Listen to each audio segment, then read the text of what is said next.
Hey guys, welcome to the Sunday night webinar. We are back with another fresh session. Sorry we couldn't come back last week. I was just I was unable to even speak. I was just really bad. But anyway, I'm not here to give you a little sub story. I just it's just feel a lot better. So we're back, and so we're going to catch up on the stuff that we did last week and as well as this week. But we've got a surprise for you. So We have. We'll tell you about that in a second. But I I always like ask Garth. surprises. They're good, aren't they? Yeah, I always ask Garth how's his week been. What's been happening? Apparently there was a Origin game. You know what? There could have been. I have no idea. I've just you didn't watch no idea. No, it was what is it like? Dude, the Queensland won. first of the Origin series. Is that what it was? Like first game? Okay. No, I missed it. Massive. I knew there was. Right. Yeah. I thought you were a footy guy. Did you watch? Did you watch it or what? I watched it on YouTube. Yeah, I watched it there's like a 4 or 5 hour delay. Anyway, long story short, Queensland, they had one guy in the sin bin. They had 10 minutes to go, and they were down by like 2 or 4 points. New South Wales had all the momentum, and they scored 2 tries in the end, and won the game. With a man down, and they won the game. And you should have said it afterwards, mate. Apparently, Joey Johns. Oh, didn't he have a spit? He was not happy. Fittler wasn't happy either, and they were just talking about what went wrong about New South Wales on paper. It was just a classic, just a classic things that you'd expect from New South Wales after the game. They have a dummy spit. I thought it was hilarious. Anyway. It's kind of like politics watching that footy. Just go on Facebook, right? And then you see all the bloody things on Facebook, and it's like, even though I've moved away from Australia and I now live in Thailand, I can still enjoy this from afar, I guess. Yeah, that's cool. I was trying to think what else has been happening. Well, I mean, you wouldn't think much is happening in Bitcoin, but there's just so much going on elsewhere. And I've got some stuff to tell you tonight, which I don't even think I've told you. So it'll be fresh for you as well as everyone else is watching. So that'll be cool. I don't know. It's been, and I don't even know what else is going on in the country. I think interest rates are going up. What are we? Yes, I think interest rates are going to get talked about on Tuesday because we're now Sunday, right? Another 2 days. I think the interest rates, they have another meeting. And I think that the interest rates are going up again. That's what I think is going to happen. So we'll find next week. I'll report back on that. But yeah, so there's a big things they're talking about is the number of people coming into Australia. Like that's come up again. The government wants to bring double our immigration. And I think our net immigration is 100,000 a month. And I think they want to increase it to 200,000. And all our government, the way they want to get out of their situation because they're in so much debt, is they just want more and more people in the country, and then the tax base is bigger. They can tax people. Like if people come into the country, they got more money because they can tax people, right? So that's how it's working, and they want to increase the number of people. But there's no the real estate out here. There's just nothing's happening with the real estate, right? They can't keep up with the demand already. So the more and more people that come here just means more people going displaced and won't be able to, the housing affordability is going down. So those are the current issues. I don't know what else is going on, but yeah, that's what's happening here. Yeah, well, in Thailand, what's happening now is the elections and stuff. And it's a real bloody corrupt system, in my opinion. But anyway, I won't spend half an hour trying to explain it. But it's just pretty dodgy. The people that get voted, the party that gets voted they still need more votes, and the other votes they need are from elected people that are from like the military and army, and they get the final say. It's kind of like it's dodgy as. But anyway, what's happened in Thailand is because if you guys know that the one of the most visited places in Thailand or in the world is Phuket, and it's like an island. It's not really an island. It is no, it's not an island. It's like part of Thailand in south west, and it's very popular. And apparently they were getting like 1 million visitors a month extra or something, 4 million. I can't remember. But it's very popular.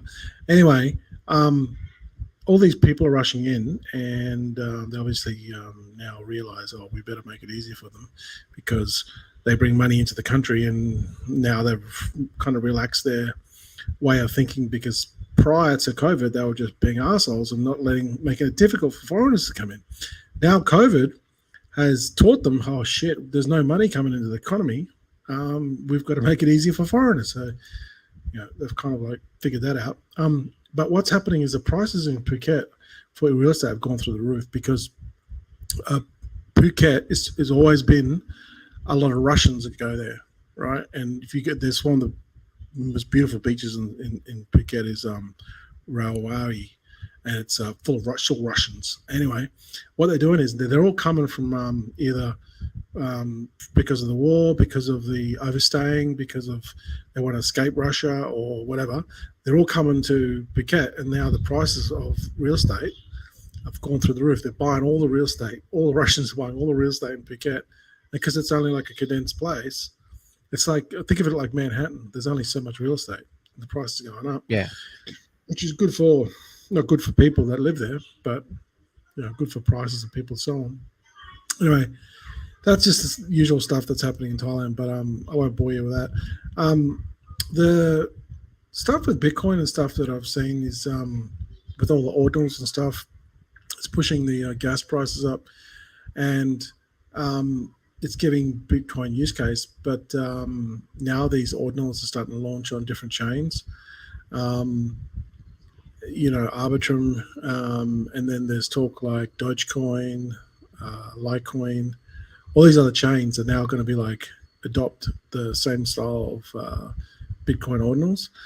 So it's going to give them use case, but it's also going to jack up the prices of gas. And what I noticed is that now a lot of these guys that are mining Bitcoin or hash, was it 256, and then they're doing the Litecoin one, can't remember what that's called. But all these other algorithms now are actually becoming more profitable for miners because of the extra people using to make these ordinals. So that's good for miners because it gives people, makes the machines profitable because of their proof of work. And so that's what I've seen lately with the ordinal stuff. And there's tons of stuff going on with all these sub chains with ordinals. So just there's opportunities out there, and there'll be heaps of stuff launching that you can get into that are, just be careful, but there'll be stuff on different chains launching, and they'll go to the moon, like some of these ones like Pizza, Meme, and Audi did on BTC chain, right? So that's going to happen on multiple chains. So keep an eye on that, and then the stuff with the news with Hong Kong. Hong Kong have now they changed their rules to allow people that are Chinese in Hong Kong Chinese, to now deal with crypto or buy Bitcoin. So that's the biggest news lately, and I think it's starting to push Bitcoin up or surge it up a bit in the last sort of 7 days, which is good for Bitcoin. So that's what I'm seeing on that side of it. But then you've got heaps of stuff like the stuff that we see with meme coins, and the stuff that, like, the meme coin space is not dying down. It's still going full tilt, 100%. And then you got the sprinkling in of the NFTs that we're still seeing. They're still there. NFTs are still there. It's just I haven't checked the volume on OpenSea, but I imagine that it'd probably be steady. because a lot of these meme coins have got NFT projects as well, so they kind of like double dip on the they say, hey, buy this meme coin, and then they say, oh, later they say, oh yeah, but we've got an NFT collection coming out, and then what they'll say is, oh, but then we've got like another chain, so they're doing like ETH chain, and then they'll do an NFT collection, and then they'll do like a BSC chain, what the same coin, they're just basically recycling the thing, right? Which is good for the owners because they're just using the same base, just to launch on a different chain, instead of they're doing another launch basically instead of bridging it. They're just doing another launch. That's crazy. So that's what I'm saying with the meme coin stuff. It's all crazy as usual. I don't know. Yeah. I know you wanted to talk about a couple of things last week, so we might go to you. Yeah. All right. I'll jump in. Let me share my screen. All right. So it's just sharing it now. Okay. So this one here is called MUX.network. Now, if we go over to Coin Echo and MUX, used to have another name. They were rebranded. They used to be called MCDEX, and now they're called MUX. Now they've been in the space a while, I think since 2019, and they've only just recently rebranded. So actually, we may as well have a look at the chart, just a max chart here, simple one. So you can see over here they were like $1, about $1. And then they went as high as $65, 65x there, and they went back down to $1. So they had that whole pump during 21. Now, this year, what's interesting is sort of in September 22, they went to $5-6. Now I can't remember what time they rebranded, but they were like $4, $11. Went to 15, currently at 10. But they've got this bit of a trend, an upward trend going on, I think, right now.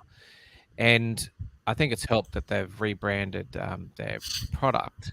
So if you go to them, like they're ranked at 487. And I'm like, okay, so why is this important? So if we go back to, I'll just see if we have a look at different categories. You know how there's always like things that have a use case or utility. So these ones that I think it's a exchange-based tokens. Let's see if they're in that list. I'm not sure if they're in this list, but see how like BNB. Well, it's used for trading. OKB is used to do with trading. All these coins are to do with trading platforms, right? It's their native token. And you use it for fees and all sorts of things. And what happens is obviously the more users that come on, the price goes up. And we've seen plenty of tokens that have like a trading function built into them. The more and more users they get, the more popular they get, and they do really, really well. So I don't know if they're actually in this list here because oh, there they are. So MUX protocol is at 487, but you can see that they're in that category. So that's fine. So if we go back to MUX, what's special about this here? And there is people that trade all the time. Remember you got your central exchanges, like Binance, which last week and the week before, I don't know if I mentioned, you would know, NG, about the in Australia, Binance lost their on-ramp for fiat. So I use Binance, right? I can't use them anymore because I don't have an on-ramp. So I can send other tokens in there, but I can't buy Bitcoin or BNB. Or I can't transfer. It was so simple. I could transfer from a bank straight into their platform. It took 3 seconds to get the money in there. And then I could instantly buy BNB and I was off trading. Well, now they've got rid of their on-ramp because they lost it. Their provider who provided that, they didn't say who it was, but they've taken it away. And now they've gotten rid of their pairs. and it also caused a major drama with the price of Bitcoin. People were selling it like at a discount, like because they closed all the off ramps for it or on ramps. So it was a major thing. And so I'm like looking around, going, well, you know, I don't really want to go into centralized exchanges. You know, what exchanges that are decentralized? You know, there must be a new bunch of them. There used to be one called IDEX. I don't know if it's still around, but it's really clunky and the fees were not so good. But Yeah, I now remember it. with these, yeah, it was like years ago, right? But now they got these. This is where layer 2 comes in, right? So when people say, well, what's the point of layer 2? This is an example of why you have layer 2. And for example, Arbitrum, you know how Arbitrum just come out? Well, this MUX uses Arbitrum. It has other networks, but offers the most with Arbitrum. And we'll go into the app in a second, but basically it's for traders. Here's what makes it special. Zero price impact, right? Meaning that it will, whatever you trade, it won't change the price. So you know when Pancake Swap, as soon as you buy something, that changes the price in a Yeah. Pancake Swap, right? Because it forces it up. That's the way it works. That doesn't happen here. It's zero price impact. So whether you buy $1 worth or $1 million worth, doesn't matter. Zero price impact. The other thing, which is really crazy, is 100x leverage. Now, some people like hate leverage or whatever, and that's fine. But there's people that love leverage. And to give you an idea, if you have, say, $1,000 in your account, you open up a trade at 100x leverage, what that means is in your account, let's say it was for Bitcoin, right? So you got $1,000, and then you open up a trade at 100x on Bitcoin, right? That you actually will have a trade open that is worth $100,000. It's equivalent to you buying or having $100,000 worth of Bitcoin. And then when you buy it, and obviously if it goes up and then you sell it, you're obviously like if you had 100 grand worth of Bitcoin and you were buying and selling it, you would be making a lot of difference with those small percentages. Well, that's what 100x leverage does, right? You can be more efficient with your money. Obviously, the downside is when it moves against you, you lose your $1,000 or whatever you've got in there. Not everything. It's just the trade that you have. Whatever you put in for collateral for that trade is what you can lose, and that's how you get liquidated. So the other thing too is it has this thing called aggregated liquidity, which what that means is most of the time when you trade these type of platforms, is there's not enough liquidity. So if you come along and you've got 100K and you try and trade a token, then you won't be able to trade that token because there's not enough liquidity to trade that token, meaning there's not enough money there to trade it, right, for these platforms. But what they do is they aggregate the liquidity, and this is pretty special.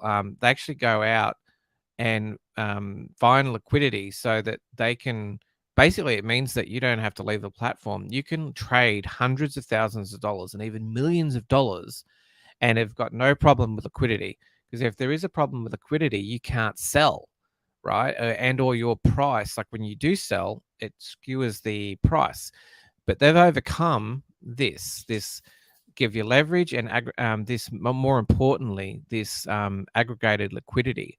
So this is the biggest problem. This is why central exchanges do really well, because they have all the liquidity and control it on their centralized platforms. But on decentralized ones, it's harder to do. But these guys have worked out how to do this. And what's amazing, this is not a central exchange. This is a decentralized exchange. So you control it. They are contracts, but you can go in and out of it at any time, right? And every time you finish a trade, it's actually a transaction done through whichever network you're with. So, and at the moment, the fees are practically zero, like they're ridiculously low. Yeah, it's crazy. So zero price impact, 100% leverage, self-custody. So you can trade directly from like MetaMask or any other of the wallets that they support. multi-chain, lightning fast, and I've already tried this platform, done trades with it, and it's pretty amazing. They have smart route. They got a lot of things that no other platform has got. So it's very interesting, and they're backed by some really big backers. So this is not like some dodgy backyard thing. They've been in the game since 2019, and since they've rebranded, it made a big difference, and they brought out the new thing. So let's launch it and see what it looks like. I'll have a quick look. All right. So this is how it works at the moment. We're on Arbitrum. Okay, so it has got BNB, Optimism, Avalanche, and Phantom. The one that they like the most is Arbitrum, which allows for the most trading. On BNB chain, which I like, there's about 6 assets you can trade, but on Arbitrum, there's a lot more. So you could trade, when you go to Arbitrum, you can trade 92 different assets, which 46 are crypto. You can do commodities like gold and silver. You can do Forex. You can do indices, and even 23 different stocks like Microsoft and Apple. And so you don't need permission to buy, these stocks, basically. Obviously, they're not the real stocks. They're just the prices of the stocks. So that's pretty cool. And what happens is, let's say you wanted to trade ETH. You could use an example here of BUSD, which is a stable coin against ETH. And what happens is, if we have a look, we're on ETH USD, and you can see the chart. This is a 5-minute chart for it. And if we want to, you could just come in here and say, well, let's say I got $1,000 and I want to use that to buy, and I'm at 10x at the moment. So 10x would mean that if I initiate this trade, it'll be worth 9,900, so nearly 10 grand, right? If you go to 100x, watch what happens. It's now 92 grand. So with $1,000 as collateral, you can trade $92,000 worth of ETH. It's just like if you had $92,000 worth of ETH. Now, the price of ETH is 1904, right, currently. So I'll just show you the kind of what happens with the money side of it. It's at 1904. Let's say it goes to 1950, right? You'll make $2,217. Okay. And then on the other side, if it goes to the liquidation is 1896, but let's say we don't want to liquidate. Let's just go to 1900. Over here, 1900. Yeah, so let's say at 1900 is when you sell out, and 1950 is when you take profit. So if it hits 1900, you'll lose $192 out of your $1,000. And if it hits 1950, you'll make $2,242. And because you're using that leverage, you can see that you're making 240% profit, even though it's only moving literally $50 here. You're making $2,250 here off $1,000, which is pretty crazy. So this is what happens now. And the only draw point, the higher the leverage, is the closer the liquidation price. So at the moment it's 18.95, right? Which is 18.95 is literally right here. So you would lose liquidation and it went against you. If you were right there, you would lose and be liquidated out. It just means you lose that whole $1,000 for that trade. On the other hand, if it went up to where we were before, you'd make 2 to 3 grand. And obviously, if it goes up more, you'd make more money. And then if you switch it back to say, maybe just 10x, okay, what happens is the liquidation price is now 17.22. So that's actually all the way down. Wow, where is it? 17. It's way down the chart. 17.22. So somewhere down here, if the price went down there, you would be liquidated. So that's a long way away. Like that is, that's off the chart. I can't even see it. So that's the difference between, say, 10x leverage and 100x leverage. And the moment you initiate the trade, you actually are sending whatever in here, you're sending that in a contract. Like this will actually initiate MetaMask and pop up, and you'll be sending whatever this token is to the contract, and then it holds there for collateral. When you finish the trade will come down here, and when you finish it and close it, it will then create another transaction, which you initiate with, say, MetaMask, for example. And then once it closes it, you'll actually get the money sent back to you in your actual MetaMask wallet, for example. So when I was doing mine, I was using Binance Smart Chain, and it was coming back. I think I was trading Bitcoin, so I was getting Bitcoin back, but it was pegged to Bitcoin price on Binance Smart Chain. And then if you do it here, you would get ETH. It actually gives you the profits immediately after you finish your trade. So it's a very amazing system for trading. And not only that, you can go buy long or sell short. And Arbitrum, like, because there's so many, there's 46 different pairs for crypto. So ETH, BTC, AVAX, BNB, Phantom, and the list goes on. You can, like, it's got a whole bunch there that you can trade, and any of those top ones. And they don't have like brand new coins that come out. They only have ones with a lot of liquidity. But to show you how much money you could do, right? You could, if that's $1,000, let's make it 10,000. Let's make it 100,000. Well, down here it says there is 2,840 ETH available, right, for liquidity. And if at 100,000, that is worth 521. If we jack up the liquidity, right, we could literally go all the way up here. Just say you're a whale or something like this. You could trade with 100 grand as collateral. You could trade maybe $5.1 million worth of ETH, which is 2,719 worth of ETH, in that one trade. If you had $100,000, you could buy 5.1 million of ETH and trade it. There would be enough ETH to do that trade and sell and get out of it and make profit. So I'm very excited about this platform, and I want to do some more trading on it, and it's pretty amazing. So yeah, just thought I'd share that with you. Yeah, no worries. Thanks, mate. Actually, Blue Sleeves actually asked this. You might be able to answer this. He said, "Hello guys, what do you think about an indicator for trading Bitcoin, for example, on TradingView?" There's a bunch of different indicators. Literally. Well, I'll give you I'll just quickly show him. I won't go into too much with it, but let's say we go into TradingView.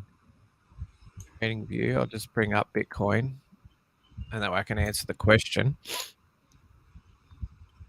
There's no one magic indicator, right? It doesn't exist. Like, if people try and sell something to you, it's equivalent to people trying to sell you on like a Forex bot, or some sort of bot that makes 1% per day. It's the same thing. Like, there's nothing magical. No one has come up with some magical formula for trading. So that's the first thing to put out there. But let's say this is Bitcoin, right? So if you want to experiment with different indicators, you just click up here, and you've got different ones. Like, I got my favorites there, but you got all your technical indicators. Okay, you got strategies and profiles and patterns. But the indicators here, these are all free to use, and you can go into any of these and click on them and understand what they are. Like, if you go over here, and let's say we go down to average true range, there's a little tiny button here. You press show description, and it will tell you, everything about that average true range, what it means. It'll show you examples, how to calculate it, and what it's used for. So that's how you learn what the different things do. And they all have their, whoops, something went wrong. They all have their own, different things that they do. There's no sort of one real formula. But to give you an idea of some that I've seen that do well on Bitcoin in the past, Let me just find one for you. Some of my favorites you could try is this 8 EMA fib plus pivot reversal on alert. That one was pretty interesting. So if we turn that one on and close it and go to auto, be able to see, for example, it bought and sold here and then bought and sold there on Bitcoin. That was back in May. And then it bought and sold. So it actually did, I think, let's see if it's in the strategy. Okay, I don't have it in the strategy tester at the moment. But this, you just try putting this one. This one's called 8 EMA plus fib. It seemed to do really well on Bitcoin. Most of the transactions this year did really well. I don't know what overall, but you can see buy, sell. There was a couple of times where it bought and sold and made no money. Yeah, but it bought here, I think bought there, sold there, sold there. So this one was not too bad. This one did really well, but that's how you work them out. You just click on indicators and you come down to technicals, and some are indicators here, and then there's other ones called strategies, and they're a little bit more advanced. But yeah, play around with that. There's no particular one. I don't mind that one. Another one I do like, I mean, I always like Fibonacci retracements, which is what this one was here. It just does fibs for you, but yeah, I won't go into that one. But the idea behind that one is it tells you exactly where we are right now. So we're at about a 382. It goes from that point up there to that point down there. And here is between those two areas, this is the Fibonacci number, and what they're saying is that it usually retraces back to these numbers, which are support and resistance. That's why you see these going back and acting as resistance. So that's what's going on there. But yeah, you just need to play with it. There's no real winner. You just got to find something that you like and is in the same time frame as what you want to trade, because some of this stuff's intraday and some of it is over a long period of time. So like some of it is, like some of the best trades are done over 30 and 60 days, whereas like the day trading is pretty hard stuff, and it doesn't always work out. Yeah, so it's just something to think about. Hope that answers your question. Yeah, there was a I think I posted a link in the Discord. I can't remember where I put it, but yeah, a really good video I watched the other day was this guy is called BNE, and he's like this Japanese trader, and he started like with only like a few $1,000s, and he made 150 million. And I watched that after you posted it. Great video. Yeah, I thought that was like crazy. That the stuff that he lost like 6 million, and then he went back to what he was doing, like what he knew and what was in that he always basically stuck by, and then he turned that loss, because he had 15 million, he lost 6 million. Then he went back to, instead of going outside the US, he went back to Japan, because that's what he knew. And then he over the next 8 years, he turned that into 150 million. And he's like one of the most well-known, this guy's just really well-known, because he basically came from nothing. He had like no money, literally. So yeah, check that out. It's really, really good video on it just goes to show you about trading, about discipline, and about just having a thing and just sticking with it no matter what. And it's not easy to do, but he did it. It's so crazy. Yeah, there's a lot of people talk about the entry, and it is true that you need to have a good win rate. Like if you're only winning maybe 4 out of 10 trades, you can still make a lot of money. You've just got to make more money than lose. So when you put your stop loss and your target price in, they try to have a 2-to-1 or a 3-to-1 ratio. So when you do win, you want to win like 3 times more money than what you would lose. And depending on your strategy, it can be, some strategies are like 5 and 10 or 20 times. When you do win, that's the kind of money you make. I was looking at one coin,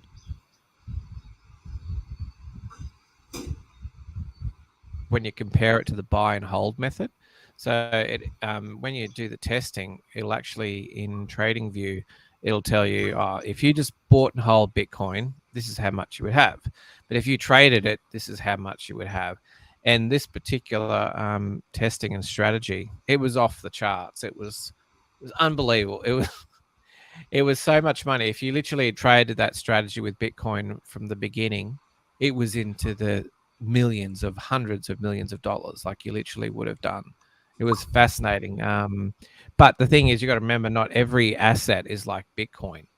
Bitcoin and Ethereum are like exceptions, whereas most of you have a look at the shit coins and then apply your trading strategy against them and see how much you lose. And the idea is you got to make sure you don't lose very much on those shit ones and try and stick with the good ones. And it just takes time. But yeah, you just got to find something that works. It's consistent. That's the only advice I got for you. Yeah, I found that video. It's in Crypto News Post. This one here with the BNF one. Yeah, which I thought was pretty cool. There was something else I can't remember. I can't remember actually, but just the just the meme coin space is still pumping like crazy. It's pretty dicey there, but a lot of these projects are most of them are just pump and dumps. You kind of just make your money in the first sort of, I don't know, half an hour.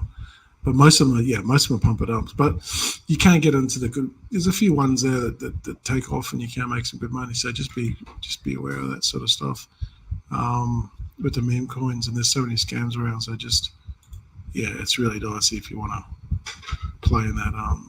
I'm still buying meme coins and stuff, but I don't risk a lot, and I'm just mainly doing it for just to learn new stuff and just see how these things go, because there's money there. People are investing this money, but I mean, and a lot of this stuff's going downhill. So it makes you think, what people are still investing money in this stuff. So someone's making money. Someone's making money. Yeah. There's plenty of money coming into the market. I mean, you only got to look at the Pink sale, how much money is coming into those sales every week, in that leaderboard. It's a lot more than what it was a while ago. Like a while ago, it was only $1 million a week. It's a lot more than $1 million a week now. So, but the thing is, like, we're not even in a bull run. We're not in a bull run. So, like, I'd imagine if they're pulling 5 million a week in these pre-sales, in a bull run, it's going to be 100 million a week. Yeah, you know what I mean? Like, that's how crazy it is. A lot of that stuff's getting fueled by meme coins with what we saw Pepe and that, and that's kind of like why that's had a resurgence with the meme coin stuff. But there'll be other categories that will do the same thing. It's just that there is money. Like, there's money coming into the space. Yeah, there's tons of money there. People are always looking for opportunities to put their stuff in to try to get a return, either longer term, or fast turnaround. That's just how the crypto space is. Now it's all about ordinals. I mean, we were talking about so many things that have been in the crypto space. I mean, some of them are just gone. They're just not relevant anymore. They're just not profitable anymore. And no one's talking about them anymore. But meme coins are still around. NFTs are still around. IDOs and ICOs, not so much. They just kind of morphed into something else. Not so much the IDOs. I wouldn't say they're still around. And those platforms like TrustPad and there's a couple of them, S-Fund, and I can't remember what it's called, something fund. They're still around, but they're not as popular, and no one's using them. They're more, people are just doing other stuff now. They just moved on. They just moved on to different ways to raise funds. Other than that, I don't know. There was a couple of things I can't remember. Oh yeah. Well, I might mention that we were able to get a airdrop with a project. So we're gonna let you guys know about that. That'll be for our Patreon members. But Garth will send you a email through Patreon. If you've been a long-term member with us, you'll get that airdrop. So it's gonna be worth something for you anyway. But yeah, so look out for an email from Patreon. You're gonna send that off, aren't you, Garth? Yeah, I probably won't do it tonight, but yeah, maybe tomorrow or something like that. Yeah, all good. So yeah, just for something. That'll be our first airdrop. I mean, yeah, I suppose it's. I suppose we've been in the space a while, and I mean, there's plenty of airdrops around, but you know, it's a matter of getting early on projects, and you don't know, project could flop or whatever. But hey, if you're getting access to something that, in this case, I don't think they'll be paying for it, would they? With the airdrop, they're actually going to get it. They're eligible if they're an active member. That's how we're doing it, isn't it? With this one, yeah, they don't really have to. Yeah, there's no other than being a member, you'll automatically get it. Now, if you obviously, if you decide if you were a member before and then you become a member straight away after, before we do the airdrop, you'll be eligible, of course. But obviously, you can't leave it too late. You can't get do the airdrop and then pay your money after that. So it's not going to work. But yeah, it's just an incentive to get into the airdrop there. So which is really good. So that's cool. So I'll send out some details about that shortly. Cool. Yeah, other than that, I haven't really got anything else. I'm just more happy just to be back and being able to, just being able to get up there and bloody not struggle like I did last week. Yeah, it is what it is. When the asthma comes along, it just does happens that way. Yep. Just put it down to old age. But I'm on the meds, and the doc's got me on the bloody. I've got a couple of these different medications I'm taking, and I've got to go back and see him. So they're trying to get me on the mend. But yeah, it's just awesome. This is what happens. It's just when you're 20, you don't have. Your life as 20 is different to when you get older. When your life at 40, and then your life at 50, it's totally different until it's kind of like you have to live it and then you understand it. And when you're 20, you don't care. You're eating burgers, you're eating Big Macs, you're getting on the piss, you're staying out till 3 a.m, and then you come home and then you wake up and you go to work. You're not doing that when you're in your 40s, late 50s. No, completely different story. Eh?